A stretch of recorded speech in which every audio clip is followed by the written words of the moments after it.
Doctor, following up on your comments about the genetic component, there's been a lot of recent research on early onset families, very early onset families, and adults with Down syndrome who usually develop Alzheimer's. Is that research paying any dividends with understanding how the disease works in normal onset patients? Okay, so the genetics is very complicated, but it turns out that genetics is complicated in everything. And Alzheimer's disease actually now is one of the better understood conditions. So this will take a few minutes, but let me lay it out because I think this is what we're all going to be living with now in the coming decades as far as the genetics of everything that's common. So we used to think, that it's nature or nurture, right? It's genetic or environment. It turns out that everything that is common, practically, in life is both. That genetics and environment are involved in both, and they interact in different ways in different diseases. So for example, in diabetes, there are about 20 genes that have been discovered that increase your risk of getting type 2 diabetes, the kind that people develop in adulthood. If you are overweight and you have some of those genes, you're much more likely to get diabetes.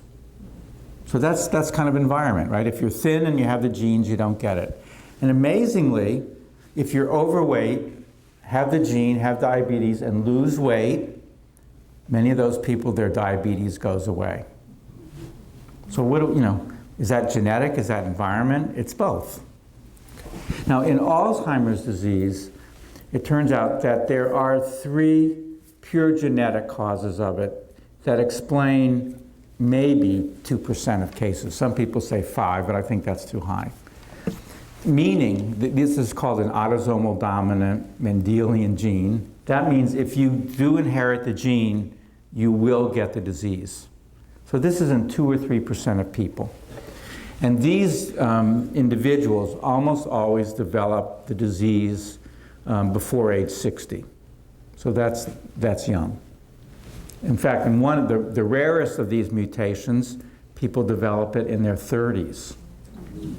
Okay, so that's really, so in fact, Dr. Alzheimer's patient, who was probably 49 or 50 when she first became ill, she probably had one of these actually rare genetic forms. So Dr. Alzheimer might have been right that it was a rare disease. So that's sort of one fact. Then, it turns out there are a whole group of other genes that don't determine whether you get it or not, but they're called risk genes.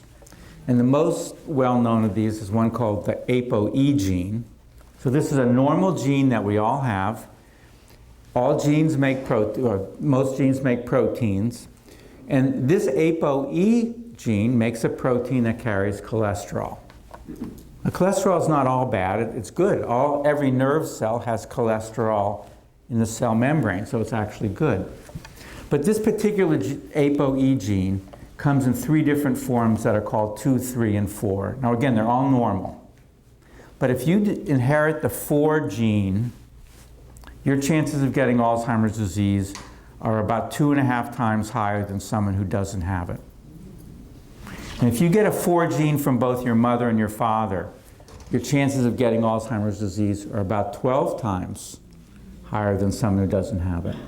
But it's not absolute. There are people over the age of 100 who have 2 4 genes and don't have Alzheimer's. So does that mean it's the environment that protected them? Are there other genetic factors that counteracted it? We don't know. Maybe you saw in the newspaper the last 2 or 3 days, somebody's just discovered a gene that helps protect against getting diabetes, so that even if you're overweight and you have this gene, you don't get diabetes. So it's very complicated. And the hope is sort of what you asked, which is if we can understand what these genes are doing, that might lead to some kind of treatment, even though we don't change the genetics. Okay, we don't have to change genetics to help people. For example, about 3/4 of the cholesterol level in your blood is determined by your genetics.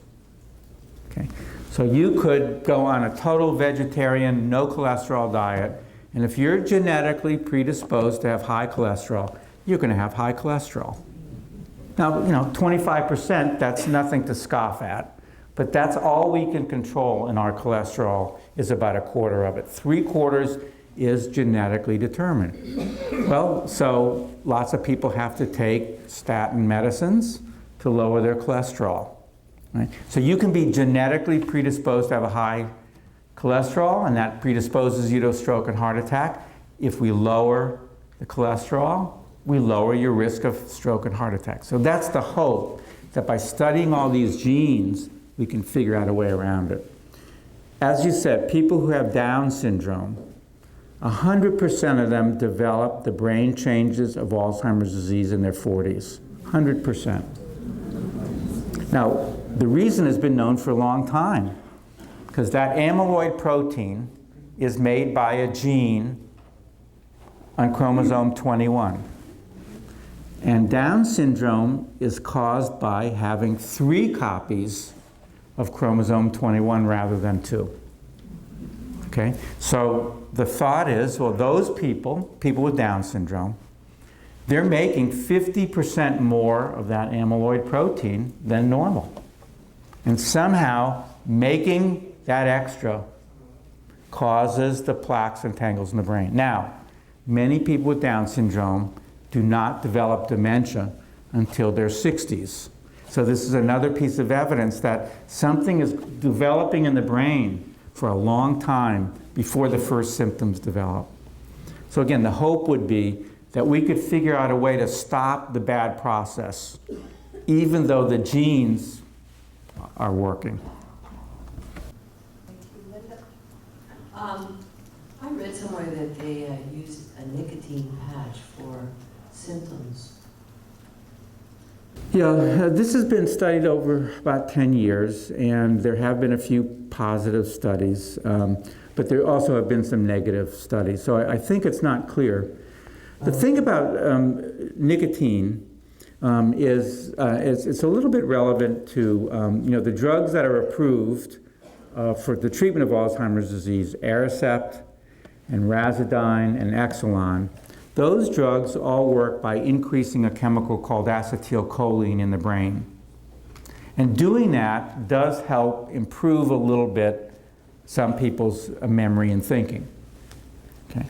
So, it has side effects. but they have side effects. Well, it turns out that nicotine works on the same chemical system. But nicotine also helps with concentration. So the challenge is, if you improve somebody's concentration, they'll do a little bit better on a test, but it really doesn't improve their memory. So I think right now, the bulk of evidence is that the patch doesn't really improve people in their life. But I think it's still an open question. But there have been a number of negative studies, so I sort of tend to think that as well. I have two quick ones. Well, one quick one and one, I'll let you determine the length of the answer. We recently saw a very exciting film entitled, I Think Better When I Paint. And the quote was Olivia de Havilland, and there was a great panel, and they were encouraging about what happens with the electrical connections in the brain. If you comment, if you're familiar with that, it would be great to hear. Secondly, and is it allowed, if I ask a slightly off the record question, you have a very exciting colleague at Johns Hopkins who is proceeding into what I might call a messy profession in Washington. And I wonder if you could comment on Ben Carson. Does he have any chance of surviving that cesspool up there? I don't know Dr. Carson well. We both started actually about the same time. He's a wonderful person, and he was a wonderful surgeon. He's retired, and very dedicated to helping disadvantaged kids. So I think he's a wonderful person. Whether he's going to make it as a politician, I don't know. You know, he says he tends, at least so far, he's tended to say what he thinks, and that's what I think politicians learn gets you in trouble. So we'll see. I don't know. But he is a wonderful person. Forget your other question. That's not good. Yeah, activity.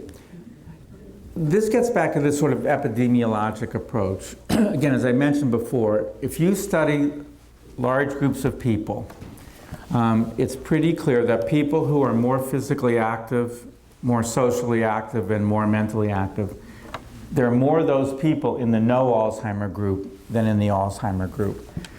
But this is a very hard chicken and egg question, because remember, I said that we know now the disease is starting 10 or 15 years before in your brain. And so, why do people stop going to the movies, or stop reading books, or stop being as active as they've been their whole life? Probably some of those people are getting the disease, and it's the disease that is sort of taking away their initiative and their ability to do those things. So I think we have to be careful, on the one hand, in saying the best way to prevent this would be to become more active or to stay active or whatever. On the other hand, I think there's pretty good evidence that that might be the case. So I encourage people to be both physically and mentally active.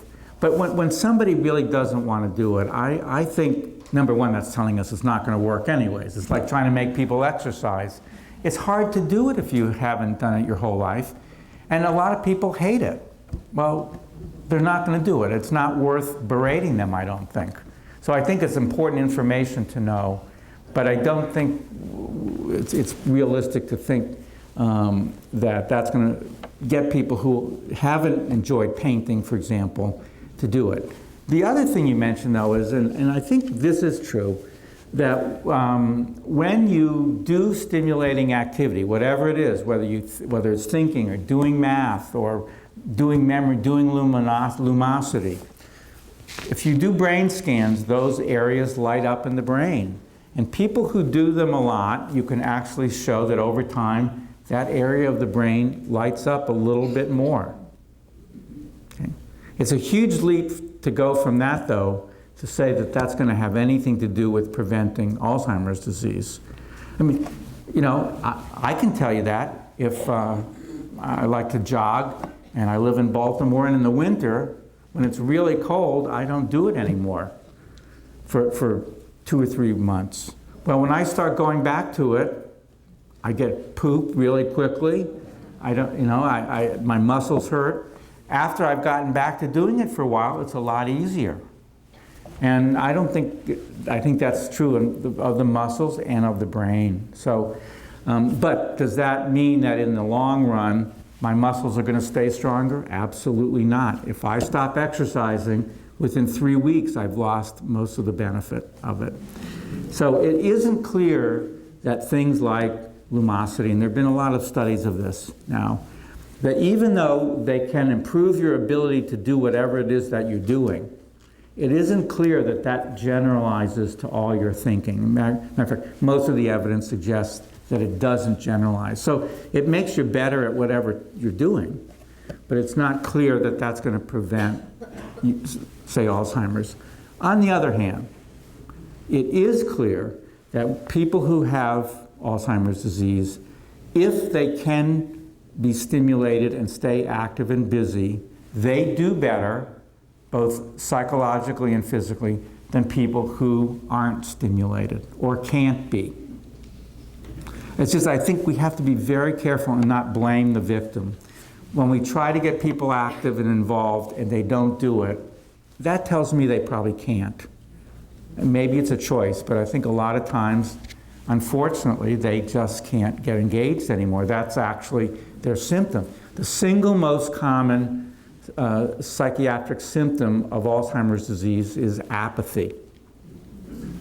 The single most common. So it's more common than agitation or aggression or a whole variety of things that people talk about a lot. So it's a challenge. So we need to figure out how do we keep people engaged and active and not frustrate them. And that's a tough issue.